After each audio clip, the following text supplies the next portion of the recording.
So, as previously contemplated for the pragmatic theory of language, when we're dealing with non-existential words, the meaning of words are dependent on their use and their usefulness to that use. This does not make all words arbitrary and random creations. A language or word game is a fabric of intertwined words, a social construct, as is the present popular phrase, that must at some point, even if only to periphery, have some contact with factual sense experience or empirical observation. But language is not completely reducible to sense experience or empirical observation, as we contemplated in prior podcasts. At some point, we start with existential meaning, or words whose meaning are I exist, to give the foundation or the will to power for reason to use logic and to create language in theory for survival and for our will to power on reality. Language is latent with such existential theory that often decides what facts we experience, observe, and use. Such attributes are true of all language, even our technological society's beloved scientific language. Quotation mark, whether you can observe a thing or not depends on the theory which you use. It is the theory which decides what can be observed. Close quotation mark, by Albert Einstein. Forgetting to anchor language to both ends, to fact and to existential theory, makes the language word game lose its pragmatic meaning to solve problems, all problems, but the pragmatic use as power as an end in itself. In fact, in many ways, in law, politics, ethics, and in religion, language becomes more powerful as it becomes more pragmatically meaningless for anything but a will to power as an end in itself, and it becomes more useful only as a means for power with no other connection to sense experience other than other words also being used for a will to power.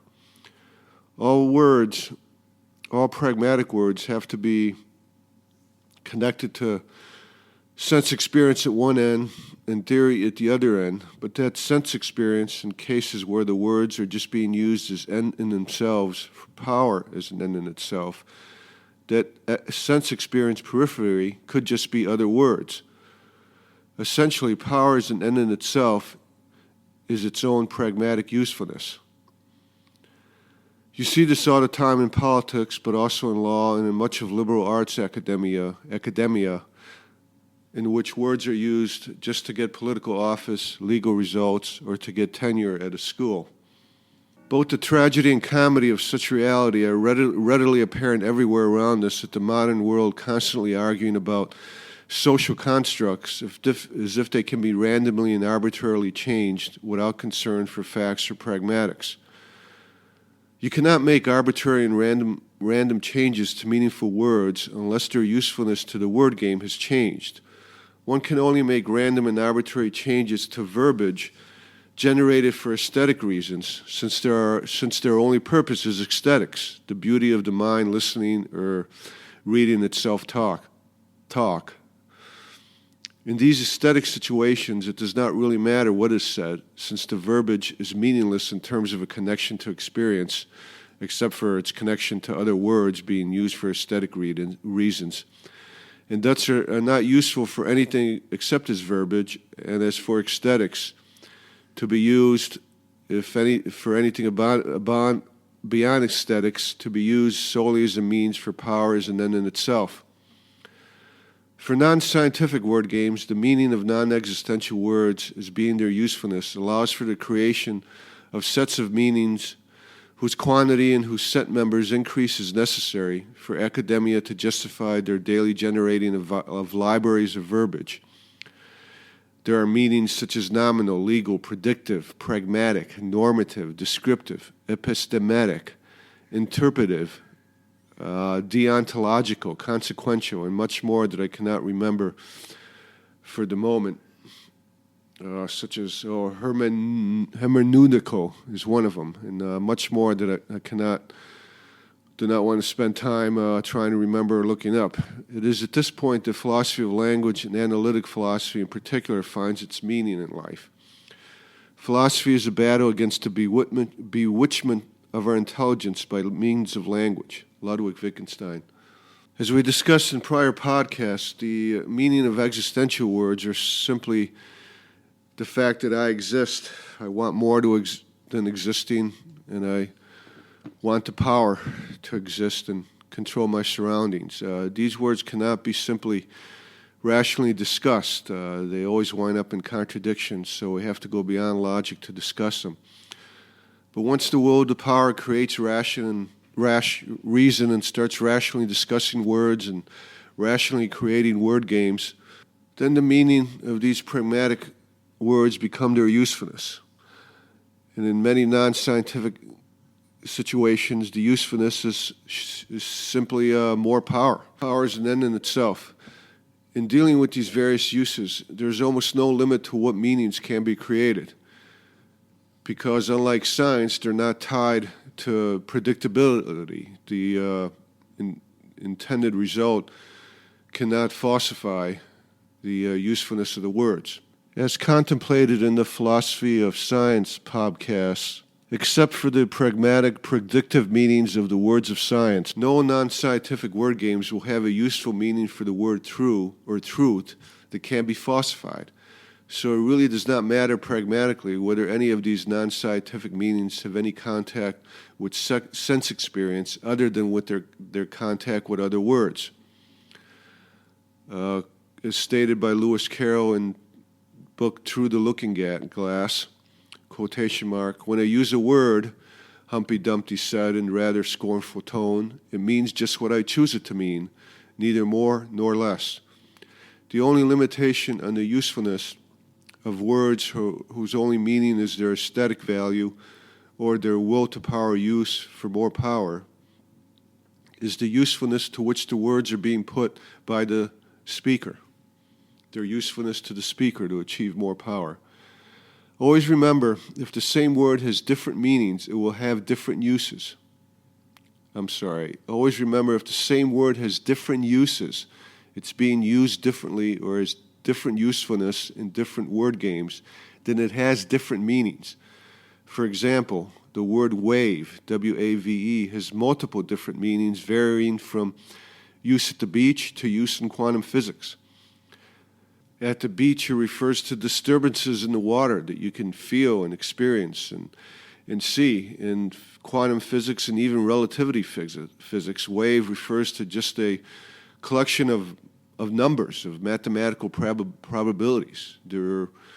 According to present theories, there is no ether, there is no actual wave in the way that we experience a wave at the beach. It's a word used to express a set of numbers or probabilities. And also remember the other side of the coin of the nature of meanings. If different words have the same use or the same usefulness, they will have the same meaning. As Shakespeare said, a rose by any other name would smell as sweet. You can use whatever words you want to describe or to refer to the rose. The meaning stays the same, though the spelling of the words and the words you experience are different. This is why the process is often called word games. This concept, however, does not mean that the same word used in one word game can be moved to a different word game and retain its meaning by assumption. It retains its meaning if it retains its use and usefulness. Also, words cannot change meaning within their usefulness.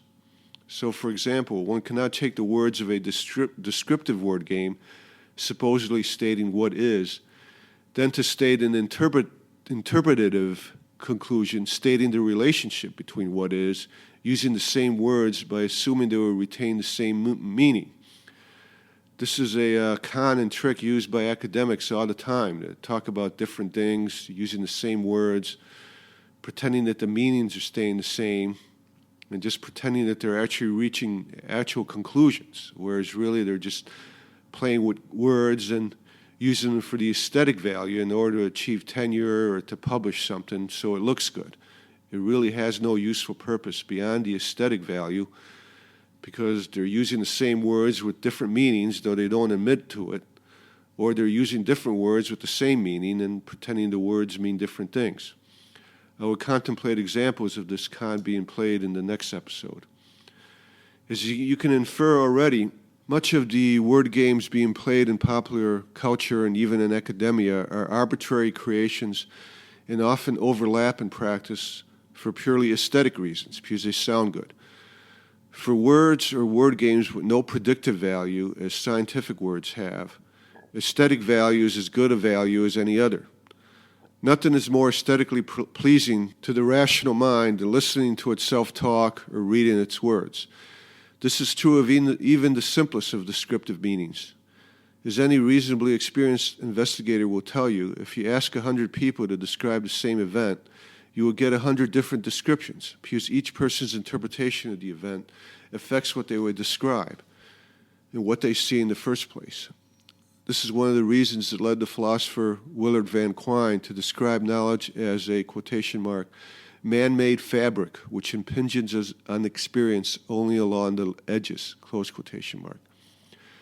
As we contemplated in the Ethics podcast, however, there are at least two relevant word games that are logically independent and must not be allowed to overlap in meaning, even for aesthetic reasons, if you're going to have a logical contemplation on anything.